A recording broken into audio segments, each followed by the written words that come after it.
viendo todos la pantalla? Sí, sí, muchas gracias. Todo muy bien.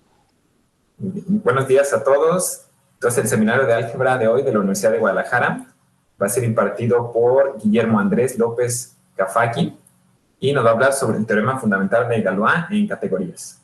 Muchas gracias, Guillermo. Adelante. Hola, buenos días. Muchas gracias por invitarme por segunda vez. Bueno, pues sí. El título de la plática se llama El teorema fundamental de Galois en categorías. Así que, bueno, el temario, ¿cuál va a ser el temario? Número 1, pues poner el teorema fundamental en categorías. Número 2, ver por qué se llama de Galois. Es decir, hacer la conexión con el caso clásico.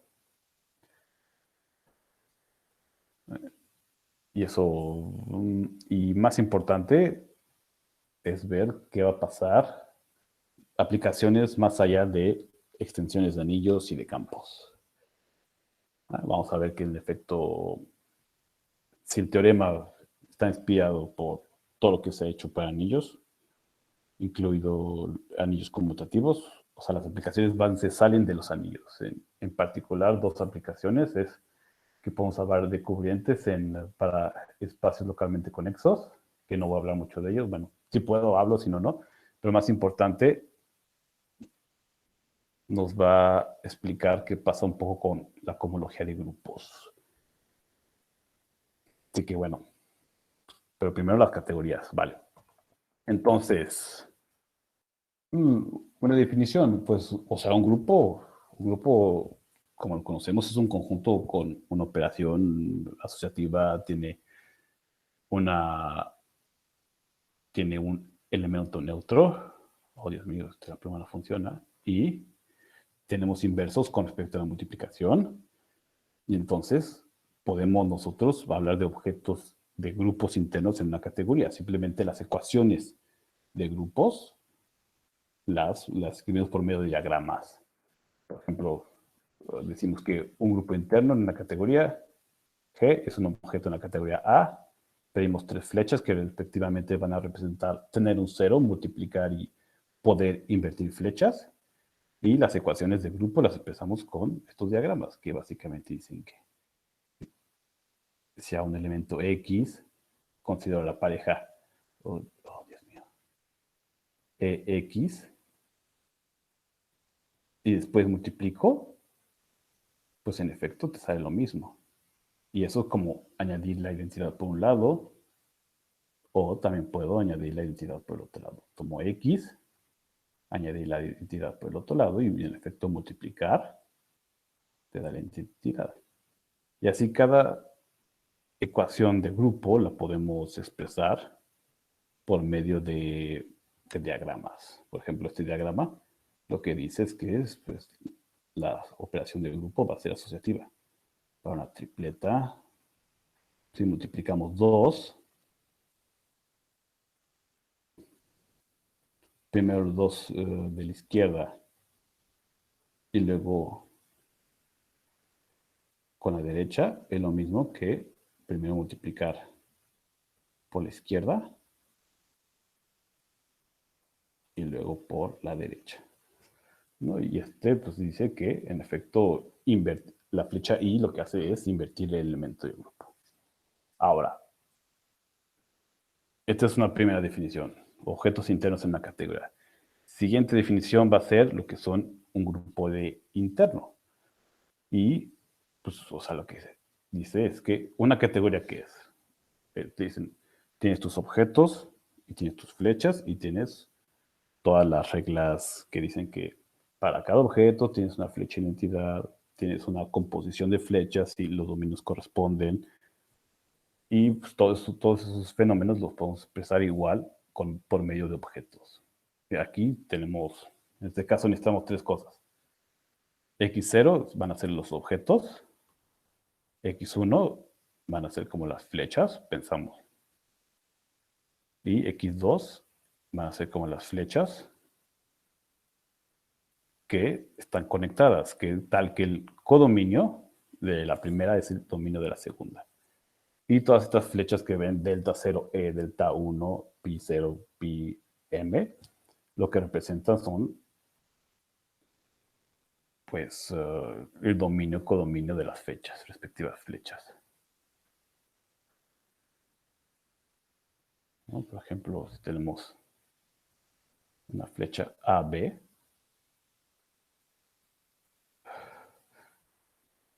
bajo delta 0. Oh, Dios mío, está fallando la plumita, perdón.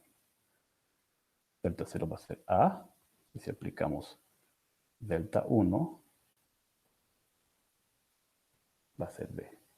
Y respectivamente la flecha E de objeto, lo que dice es que va a haber una flecha que se va a comportar como la identidad de X. Así que entonces todos los axiomas de una categoría también los podemos expresar por medio de diagramas. Y la verdad es que son muchísimos, no los escribí, pero lo que pasa es que un grupo interno va a ser lo mismo que un grupo interno cuando, pues la verdad no tenemos, solo hay un único objeto. Así que estamos pensando con la categoría. Ok, esto no está funcionando. Son objetos con flechas.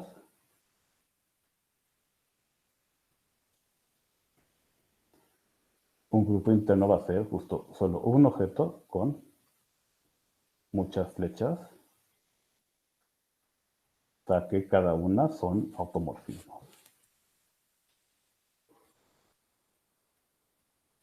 Así que estamos pensando que, pues sí, que en este caso un grupoide, que es una categoría donde todas las flechas son isomorfismos, un grupo interno solo hay un objeto, así que todo está instanciado en un punto.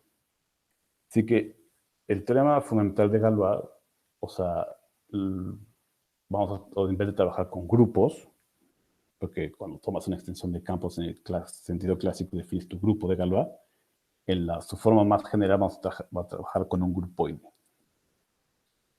Pero vamos a ver cómo funciona. Y esta es una forma de definir un grupoide a partir de una flecha. En este caso, si tengo una flecha F, lo que puedo hacer es considerar su pullback de F con F y, en este caso, volver.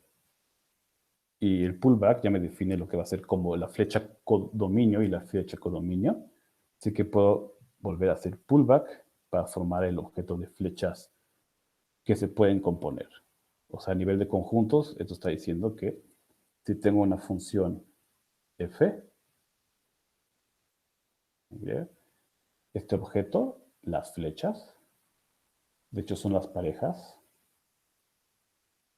A, B, tales que f de A es igual a f de B. Así que este sería como el grupoide en conjuntos, la relación de equivalencia dada por la flecha. Bueno, ahora ya vamos a empezar con el teorema de Galois. Entonces, lo que va a pasar es que vamos a empezar con la categoría, las hipótesis, pueden, límites. Principalmente pullbacks, solo pullbacks vamos a necesitar. Y para cualquier morfismo en esta categoría, va a haber una adjunción entre las categorías coma. Entonces, hacer sigma estrella, lo que único que dice es que a una flecha que esté en f de A, lo único que haces pullback con sigma y te da una flecha sobre A sobre E. Es decir, es un cambio de base por medio del pullback. Y el adjunto izquierdo, que de hecho aquí lo escribí al revés, a una flecha en E que termine en E, como obtengo una flecha que termine en C, pues solo lo compones. Entonces ya tengo una adjunción sigma estrella. Esta adjunción le dicen cambio de base, a veces le dicen cambio de base. Ahora, necesitamos otra adjunción Ahora nos vamos a fijar en una función dada por una función. Dos categorías, A, X y punto izquierdo adjunto de H. Y vamos a considerar un elemento en A. Le puse E. Entonces, lo que va a hacer es que esto me da una función también sobre las categorías coma. Esta forma de AE es AX sobre IE. Así que el izquierdo lo que hace es, si tengo una flecha que está aquí, AE, como lo único que haces es aplicas I. Eso ya te da una flecha. Y A,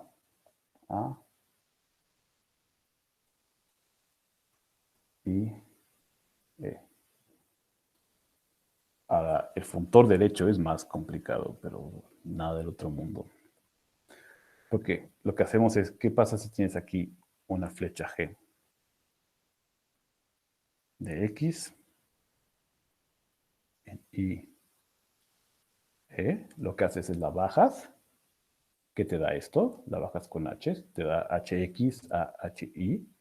Luego, como empezamos con una función, existe este morfismo que se llama la unidad de la función.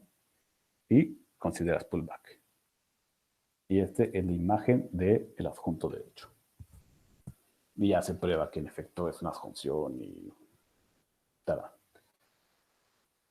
Bueno, estas dos funciones, pues, la verdad existen siempre, ¿no? Entonces, si tenemos una función, tenemos un morfismo, podemos considerar esto. La función de cambio de base y esta segunda función que definí por medio de fijar un objeto. Y esto siempre existe, aquí no hay ninguna hipótesis, solo necesitamos que los pullbacks existen. Sin embargo, el teorema de Galois habla de este tipo de categorías. Ahora, pero necesitamos poner las hipótesis. Entonces, lo que dice es, supongamos esto, todo esto va a ser nuestras hipótesis. Las categorías, adjunto, una flecha fija y considerar estas dos funciones como están ahí puestas. Entonces, la primera hipótesis es, vamos a decir que E es admisible. Es decir, que esta función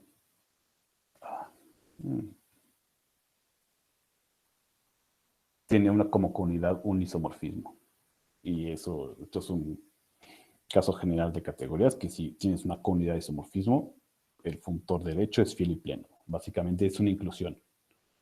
Así que si HE es una inclusión, entonces en esta categoría A sobre E, pues tienes una copia. Una copia de X y E.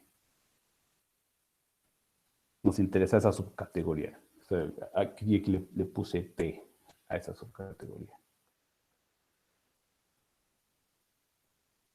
De alguna forma le puse T porque esos van a ser como mis objetos triviales. La copia de X y E en AE bajo el funtor HE, que es un encaje. Es la primera hipótesis. Y eso se llama decir que el objeto E es admisible. Siguiente hipótesis. Ahora voy a borrar. Antes, bueno, va a la segunda hipótesis, pero a lo que voy es, en AE ya identificamos esta subcategoría de objetos triviales, pero también tenemos otro funtor que entra a AE, que es pullback. Entonces aquí nos interesa saber qué objetos bajo pullback se van a volver triviales. Ya te explico por qué los nombres de triviales. Y nos interesa, la segunda hipótesis habla de esta segunda subcategoría. Esta segunda subcategoría, la cual le voy a llamar split por sigma, como decir, las flechas con codominio C, que de alguna forma se escinden bajo el cambio de base, bajo pullback con sigma. Y entonces, la segunda hipótesis dice que sigma mismo vive aquí. Es decir, que sigma se ciende a sí misma. Que es lo mismo que tener la restricción de la función. Así que de alguna forma la función que está arriba la puedo bajar a estas dos subcategorías. Donde la primera es una copia de X y E. Y la segunda solo son los objetos que se vuelven triviales bajo el cambio de base. Y a este tipo de flechas decimos que si sigma hace eso, entonces es una extensión normal. Ese es solo el nombre. Y la tercera hipótesis es puramente formal. Decimos que sigma asterisco es un funtor monádico, que no me va a interesar hablar de funtores monádicos. Simplemente es básicamente lo que te da este isomorfismo. Y este es el enunciado. Pues, sí, porque incluso el teorema de Galois lo que dice es que en su versión clásica de campos dice dos cosas son equivalentes. Fíjate, tu extensión de Galois de campos finita, una retícula de subgrupos corresponde a una retícula de campos. Entonces, aquí el teorema de Galois nos vuelve a dar un isomorfismo entre dos categorías.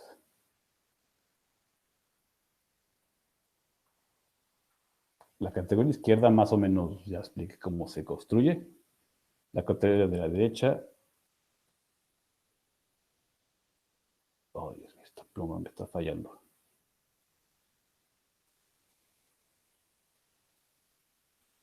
Esto es una categoría de pregavillas internas. Entonces, voy a ver si lo puedo escribir sin que falle la pluma. De la categoría de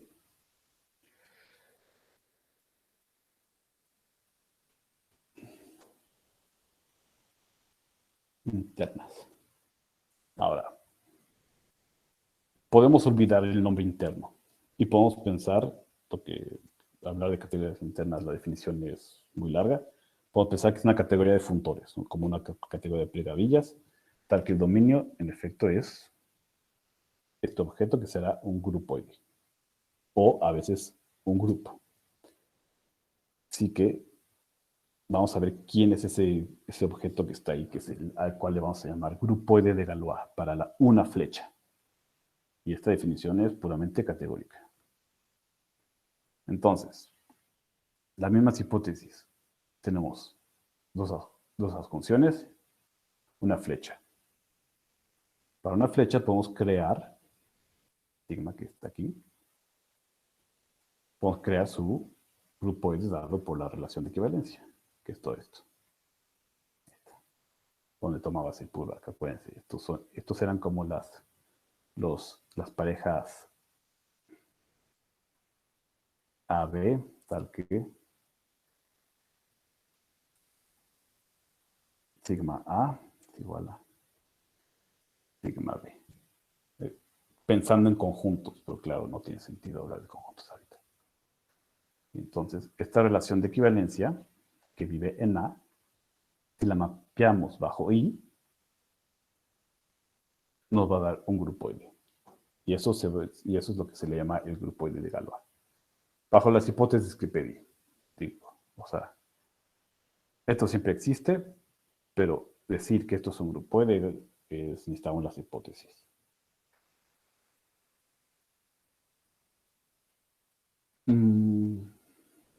Digo, hay un problema con un pullback, pero...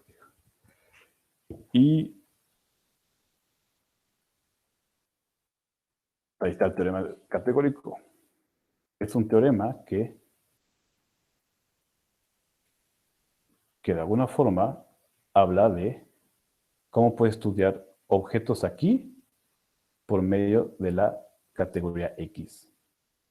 Bajo cómo cambias objetos bajo un cambio de base, cómo los estudias por medio de la categoría X, pero lamentablemente no puedes estudiar todo AC. Solo puedes estudiar una categoría.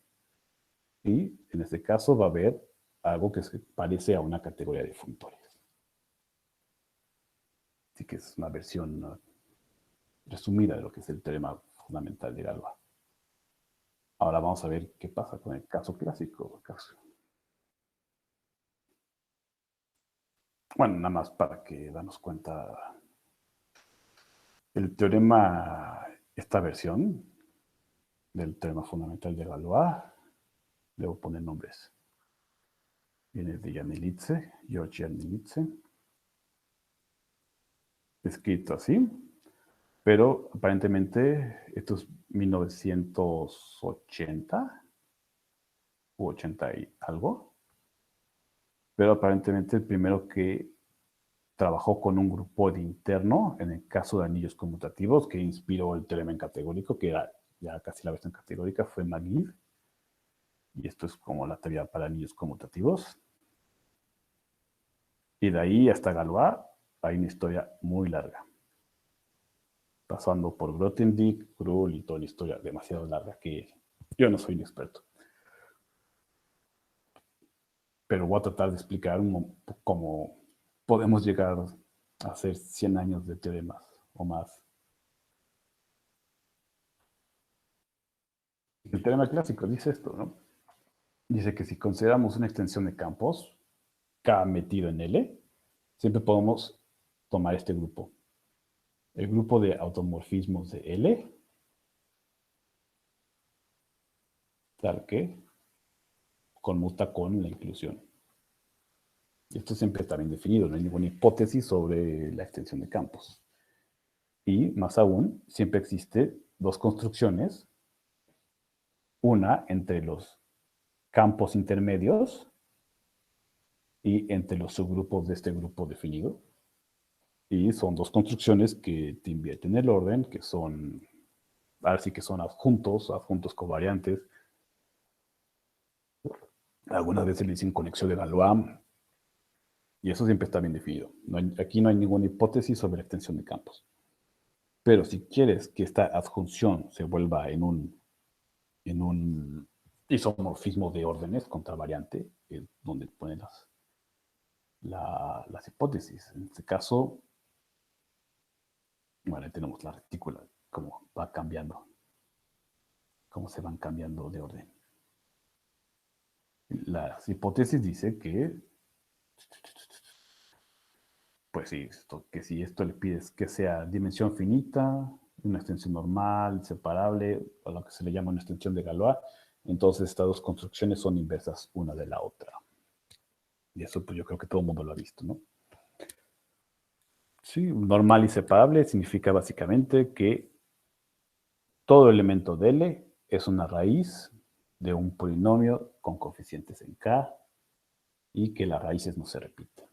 Así que es una historia de polinomios. Ahora,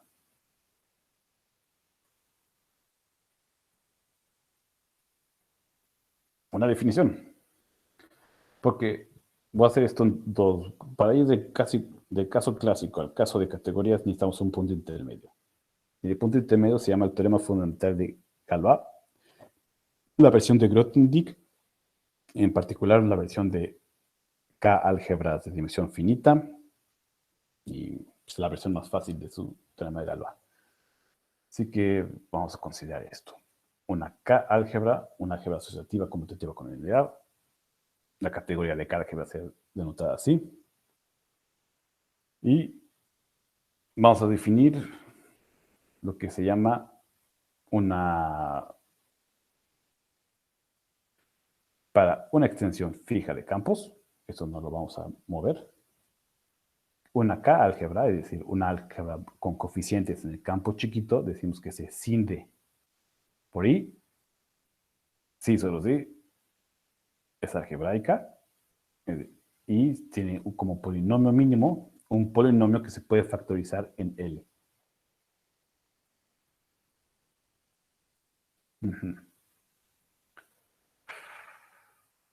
Sí, bueno.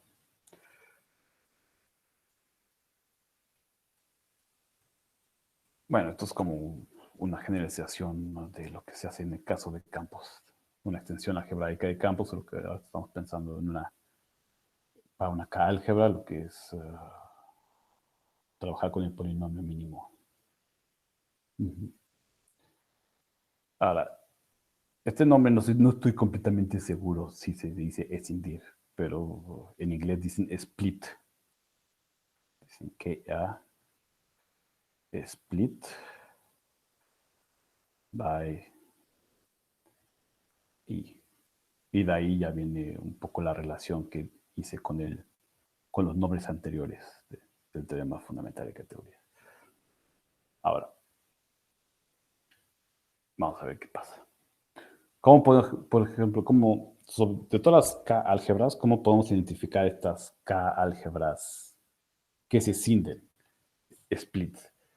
Y pues acá hay un teorema para nada fácil. Solo puse los 4 incisos que me interesan, porque la verdad probar esto necesita muchos pasos intermediarios.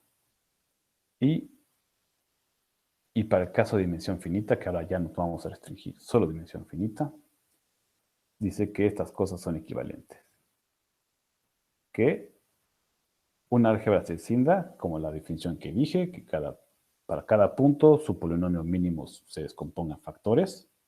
Para esta extensión de campos, y esto va a ser sí solo si estos ohms son finitos y aparte coinciden con la dimensión de la álgebra.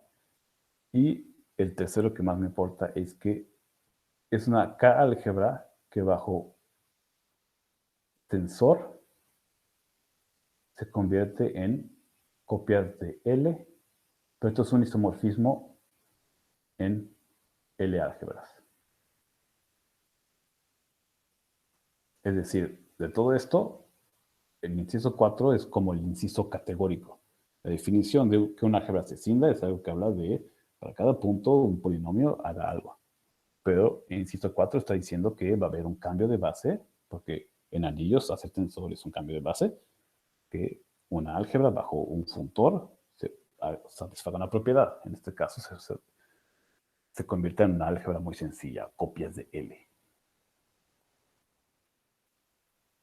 Entonces, una vez que ya identificamos esta categoría de álgebras que se cinden para una extensión de campos, IK, el teorema de Grothendieck para álgebra de dimensión finita dice que esta subcategoría de K-álgebras va a ser isomorfa a conjuntos finitos con acciones del grupo de Galois. En este caso, las hipótesis, bueno, a ver, estoy escribiendo sobre el teorema, pero si tenemos una extensión de Galois finita, las mismas hipótesis que el caso clásico, esta subcategoría de álgebras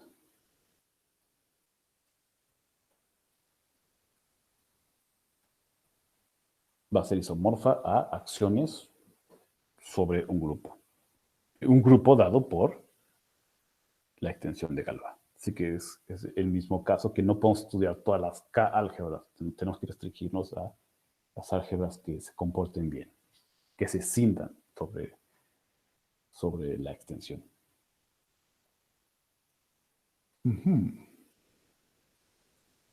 Ahora, un comentario sobre la acción. Vamos bien de tiempo.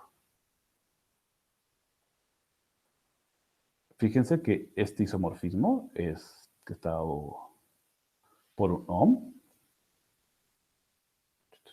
Listo, un espacio aquí.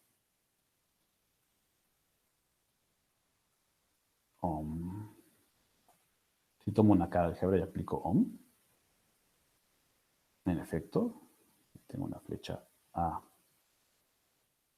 F, L. ¿Cuál es la acción? La acción del grupo de Galois es algo muy sencillo, porque estos son alfas. Bueno, sigma, ya puse sigma. L a L. Y justo la acción. ¿Quién es? Pues solo compones. Primero F, luego sigma. Así que esta acción es solo multiplicar, componer por la izquierda. Ahora, esto, el tema de Grothendieck, claro, bueno, no es claro, pero sí generaliza el caso clásico.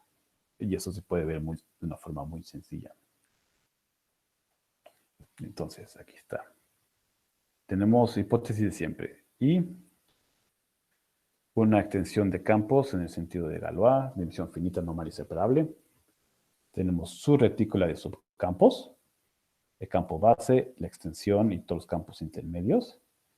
El teorema clásico de Galois dice que esto corresponde a subgrupos del grupo de Galois L sobre K. Y el teorema de Grothendieck dice que estos son OHMs, son conjuntos con acción del grupo de Galois.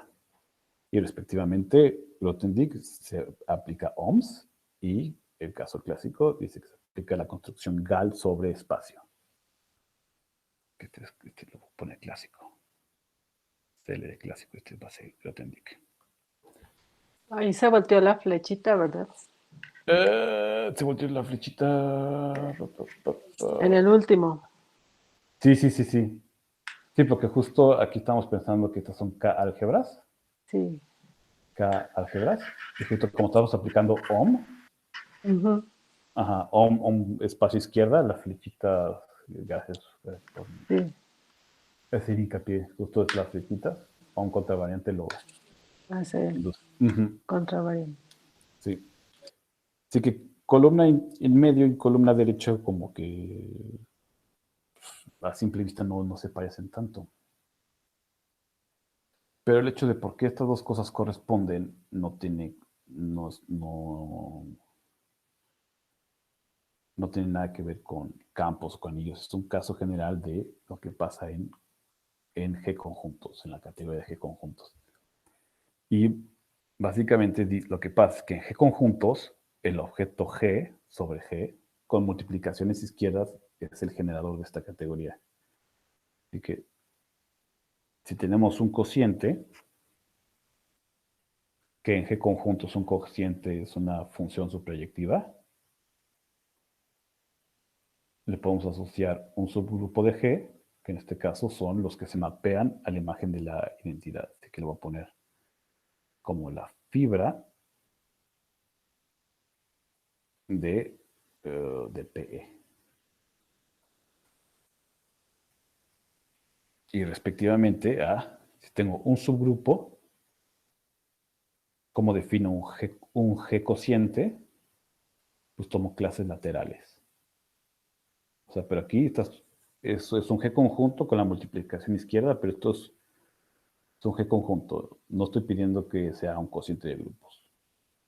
Así que el hecho es que estos subgrupos, este va a ser el subgrupo.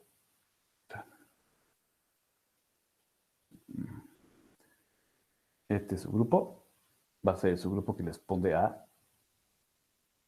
este cociente. Oh, esta pluma me está matando, no puedo creerlo. Bajo esta construcción. Y eso podemos verlo un poco.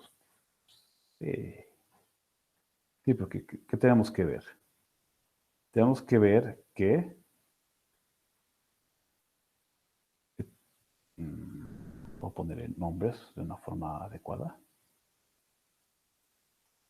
Y esta función I, que si tengo una función de L a LF, entonces para obtener una función de M a L, lo que hago es le pones la inclusión. Es decir, compones por la derecha. Ay, Dios mío, esta pluma, no puedo creerlo. Ahí está. Y ahora, ¿qué queremos ver? Que en efecto, la identidad, ¿a quién se mapea? Tengo la identidad, se mapea justo a la inclusión. Oh, Dios mío, ¿saben qué? Voy a escribir con el mouse. Y entonces, ¿y ahora qué tengo que hacer? Un momento.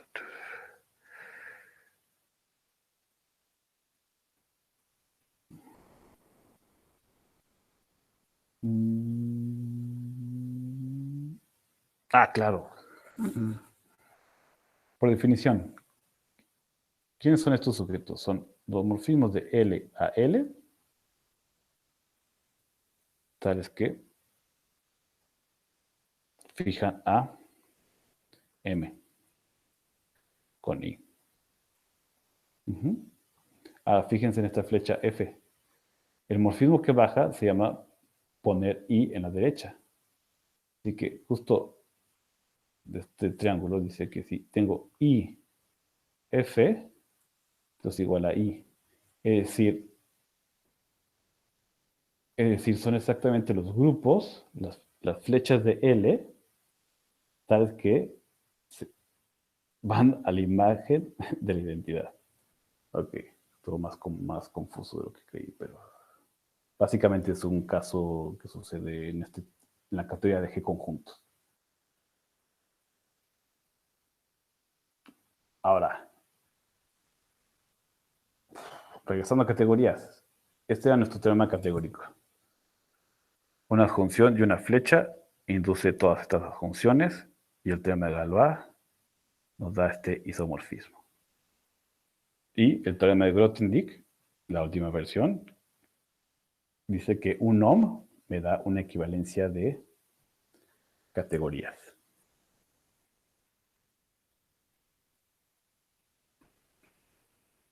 Ahora,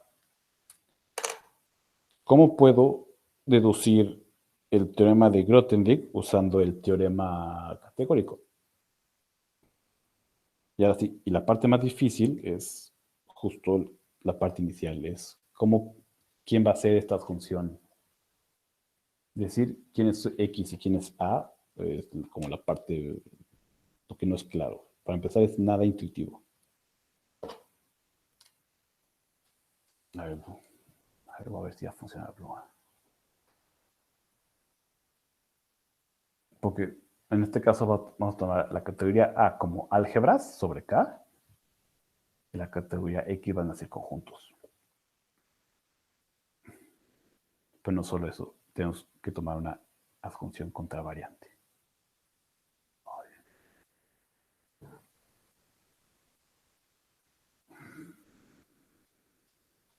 Ahora, ¿cómo funciona esto? El funtor I lo que hace es que para cada álgebra tienes que fijarte cuántos idempotentes hay. En particular tienes que buscar lo que se llama una familia mínima de idempotentes.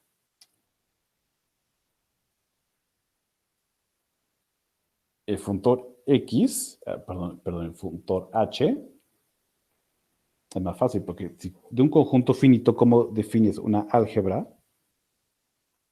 Pues lo único que haces es, puedes tomar producto de la álgebra muchas veces.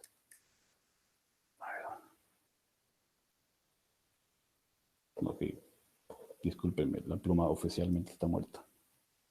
¿Como la cardinalidad de algo?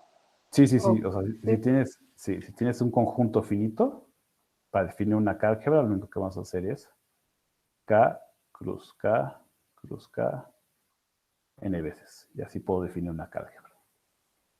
Y el funtor I, pues tenemos que buscar una familia mínima de idempotentes. Ahora, lo que pasa es que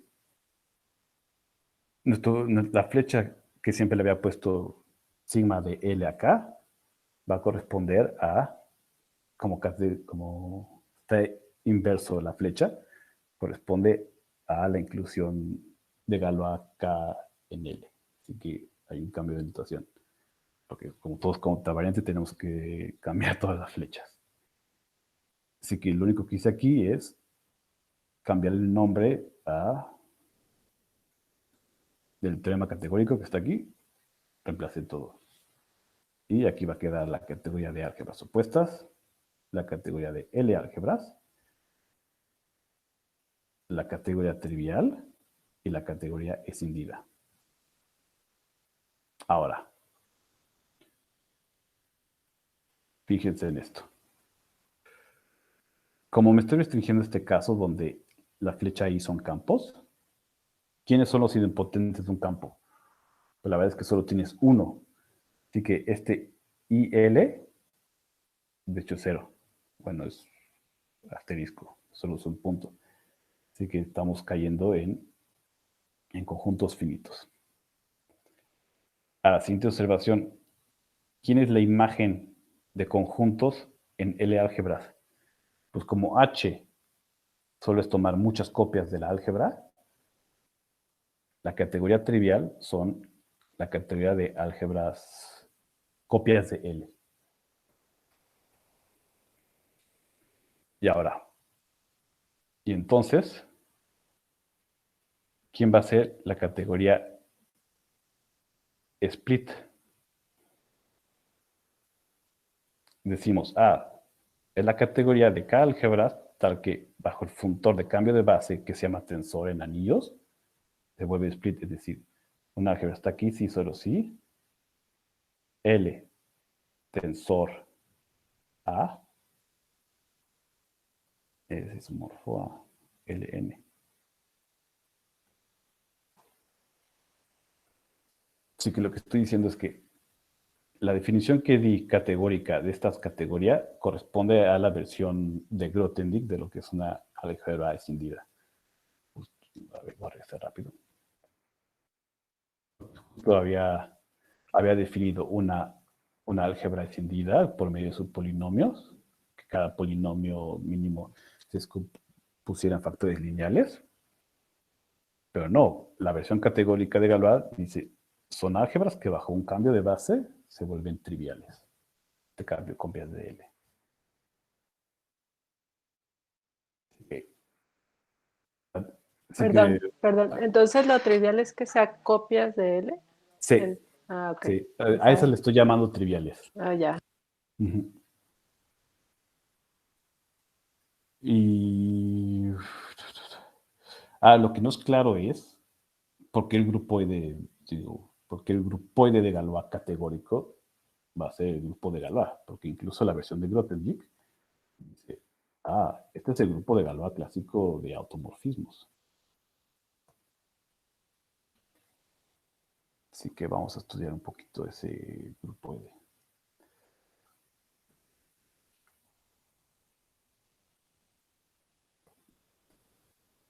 Entonces, versión categórica, dice, tomas, esta es la versión categórica escrita opuesta, porque estoy trabajando con álgebras opuestas, entonces la relación de equivalencia, de hecho, se invirtieron todas las flechas. Lo que antes estaba dado por push out, es la flecha ahí, ahora se vuelve un push out. Digo, el pullback, la definición decía toma pullbacks, ahora son push outs, pero push outs en anillos es tensor. Ahora, tenemos que tomar ese morfismo de anillos, de álgebras, y ahora tomamos sus idempotentes, o familias mínimas de idempotentes. Pero lo que pasa es que justo como estamos en el caso en el que K y L son campos, los campos no tienen idempotentes. Entonces, el grupoide de Galois, en efecto, está volviendo un grupoide que tiene 0 como sus objetos. Entonces, el grupoide de Galois es un grupo. Ahora, lo que no me queda claro es por qué los idempotentes de L tensor L corresponde a las flechas. A las flechas que fijan K. Y esto también viene del teorema de Galois de clasificación de álgebras split, que dice básicamente esto, que teníamos, bueno, no lo escribí así, pero lo había escrito como que la cardinalidad del ohm de L, tensor L, L, es igual a N, lo escribí de esta forma, y la cardinalidad del ohm, ¿cuál era? Bueno, le había puesto con as, igual a N, también habré puesto que L tensor A Esta es Ln, ese teorema. Ponemos L en vez de A y es justo esta cadena de isomorfismos. Así que tenemos que esto, como ella misma se cinde, corresponde a copias de Ln, que corresponde los idempotentes, como son muchas copias Ln, los idempotentes respectivamente van a ser 1, 0, 0, 0, 0, 1, 0, 0, 0, 0. Y esto va a corresponder a los ohms, que corresponden a las proyecciones. Así que los idempotentes, por ejemplo, 1, 0, 0.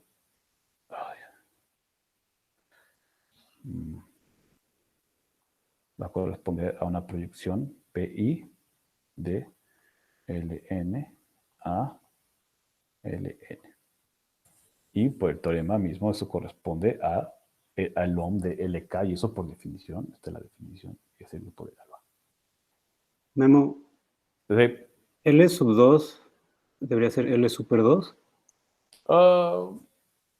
Sí, o sea, lo que voy es, puse ¿O a L qué te sub refieres 2. con L sub 2? L sub 2 es el pullback en este caso, es notación, es como el objeto 2. Pero no es, o sea, que si pongo L sub 2 se puede confundir con un producto, pero no es un producto. En este caso sería el push out. Bueno, pues lo pongo, ¿no? ¿Por qué tomas? ¿L? Producto tensorial de 3 copias de L, ¿no? Sí. Ah, ok. Sí, haces como L, tensor, L, L, este sobre K, este sobre K, este sobre L, y esto te da producto tensorial de 3 Ls sobre K. ¿Eh? Ok. Entonces, bueno, lamentablemente, creo que faltan 10 minutos. Entonces, si el teorema categórico de Galois, si generaliza el teorema clásico de Galois, parece que la última parte, que era la parte interesante, va a ser platicada. Así que, mil perdones. Porque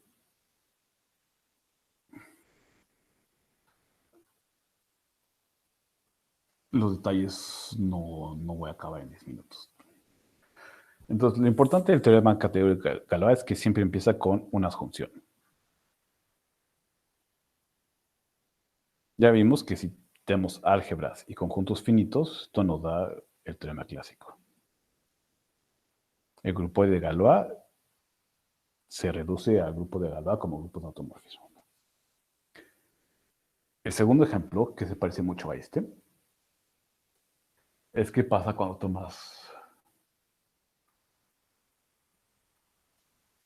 espacios topológicos, pero conexos y localmente conexos. Y tomas conjuntos. O sea, aquí no son finitos. Aquí hay una función porque cuando lo que puedes tomar es lo que se llama las componentes conexas. Y justo un conjunto lo puedes ver como un conjunto discreto donde justo cada punto es una componente conexa. Y esta función también va a satisfacer todas las hipótesis del teorema de Galois. Y en efecto, cuando tomas un morfismo X sobre un punto,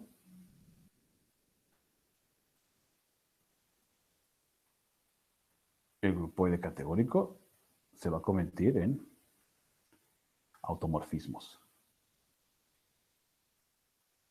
En particular, si tomas un cubriente universal, son los automorfismos del cubriente universal. Y esto está ligado al teorema de clasificación de cubrientes que te dice que si tienes hipótesis, como era el Pi1, acciones de Pi1 sobre conjuntos, corresponde a cubrientes sobre X. Ahora, Esto es el pi1 visto como automorfismo del covariante universal. Claro que si le aumentas más hipótesis como que simplemente conexo, entonces ya corresponde el espacio de lazos en el sentido grupo de Poincaré. Estos son dos ejemplos que sí se parecen mucho y toda la vida la gente los ha comparado. Ahora, el tercer ejemplo, que es el que me interesaba, es que esta función para grupos y grupos abelianos, justo donde a un grupo, como lo haces abeliano, lo tienes que dividir por su conmutador, por el derivado, y lo otro es la inclusión. Esta función también te admite un teorema de Galois. Lo único que haces es, pero hay un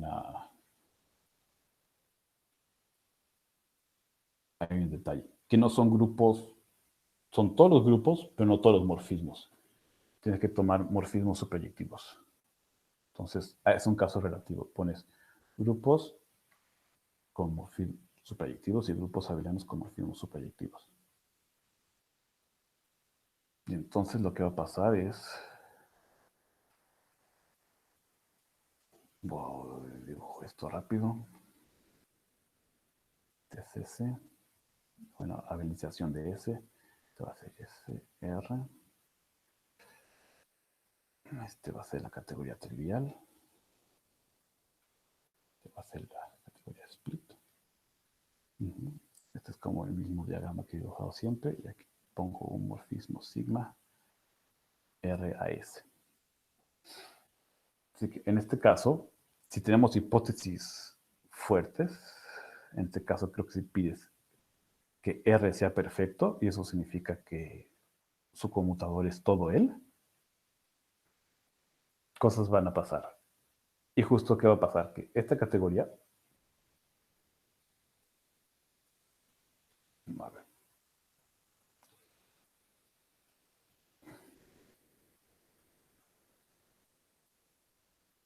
aquí tienes a todas las flechas. Grupos sobre R son todas las flechas que caen en R, pero justo la categoría escindida van a ser los epimorfismos, tales que su núcleo está contenido en el centro.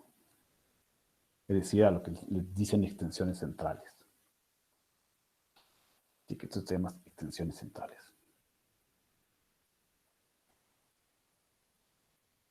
Y más importante es de que cuando tienes un grupo perfecto, te admite lo que se llama una extensión central universal, donde una extensión central universal sobre R dice que si tienes otra extensión, YH, esta pluma me está matando. Entonces, es como inicial. Le puedes encontrar un alfa y un beta tal que todo conmuta.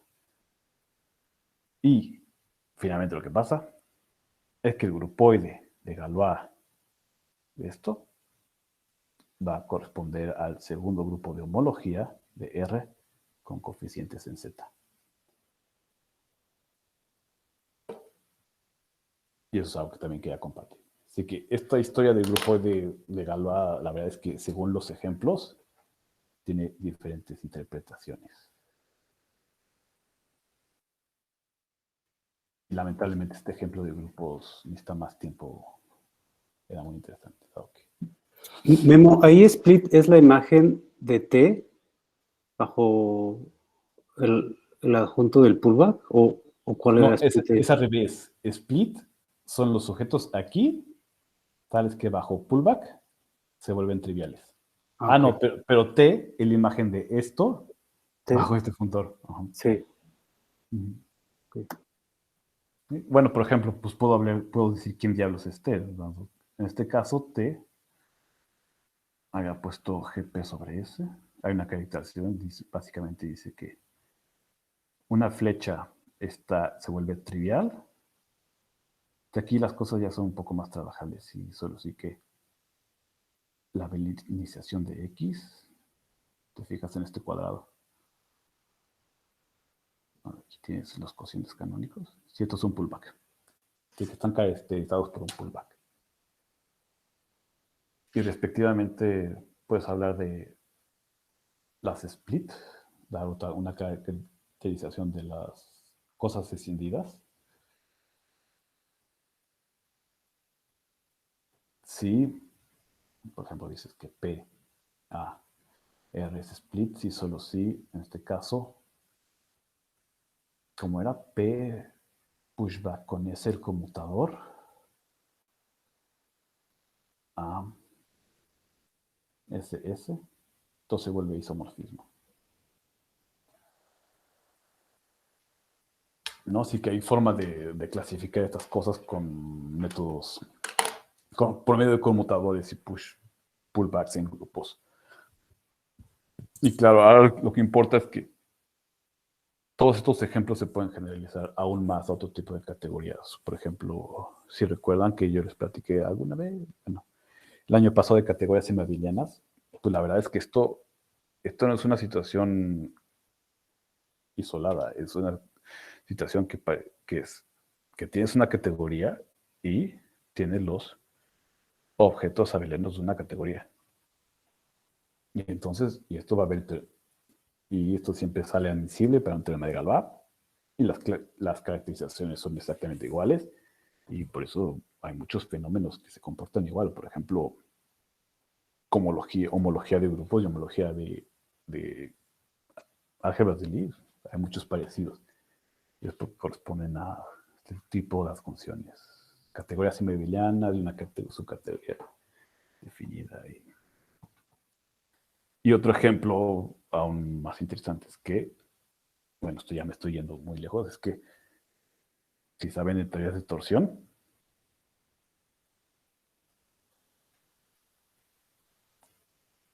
la parte libre de torsión de una teoría de torsión también siempre transmite un teorema de Galois. Así que las aplicaciones se están yendo por todas partes. Y esto es como por el lado del tipo álgebra categórica, pero si te vas del lado historia de cubrientes, de tipo de teorema en versión categórica va hasta de cubrientes de grupoides en conjuntos simpliciales. Y la verdad es que hay muchos trabajos que todos pueden hacer teoría de Galois. Y en códigos, por ejemplo. Hoy, eso sí no sé nada. Eso sí no sé nada. Pero, o sea, seguro entiendes que como que si tienen algo que se parezca a los casos clásicos, Sí. seguro hay un parecido. Porque, o sea, ya hay casi todas las versiones, o sea, porque es algo de lo que se hace mucho en Louvain, aquí en la universidad, es que si tienes una función que sea de Galois, pues la estudias y eso ya es, ¿no? O sea, si tienes, por ejemplo, un amigo descubrió que había cubrientes en cuandales, y entonces digo, esos cubrientes en cuandales serían cubrientes de Galois, en el sentido categórico, y pues sí, ¿no? Y,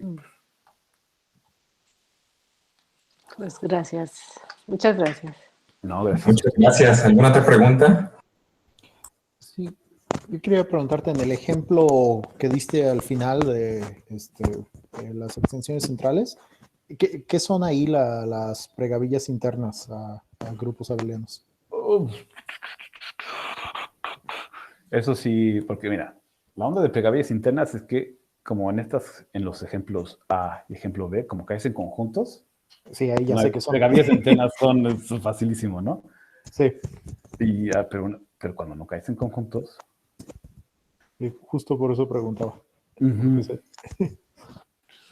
pues lo único que puedo hacer es darte la definición y que Dios te bendiga. Porque mira, imagínate que esto es un grupo de Galois o de no Galois, ¿no? ¿Qué es una pregavilla sobre un grupo de incluso qué es una pregavilla sobre una categoría interna? Pues tomas esto, tu X, y básicamente estamos diciendo...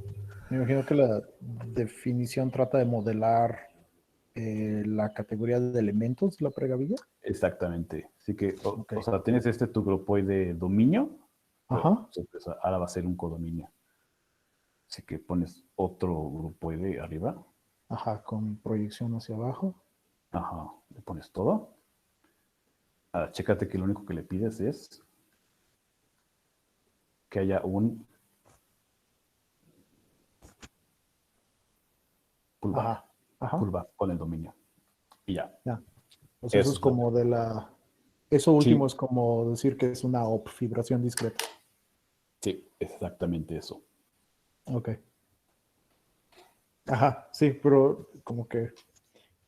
Sí, Lo que porque quería como... era saber si se simplificaba para el caso de grupos abelianos, si era alguna... Ah, pues fíjate que no sé, pero sí, es Ajá. como... Porque eso tienes sale como- en tu teorema, ¿no? Cuando, o sea, aplicaste el teorema de categórico de Galois Ajá. y te da una equivalencia entre estas extensiones donde te da decir, estas triviales que es el Ujú. isomorfismo ese de conmutadores, con Ujú. pregavillas sobre el grupo de Galois, sobre el Ujú. grupo, segundo grupo de cohomología en grupos abelianos, y pues, quería saber qué era. Sí, sí, sí, pues sí, lamentablemente, o sea, cuando ese conjunto se trivializa, pero si no, como que lo tienes que ver así como una fibración. Ok. Ujú. Vale, gracias. ¿Alguien Gracias. más? ¿Más preguntas?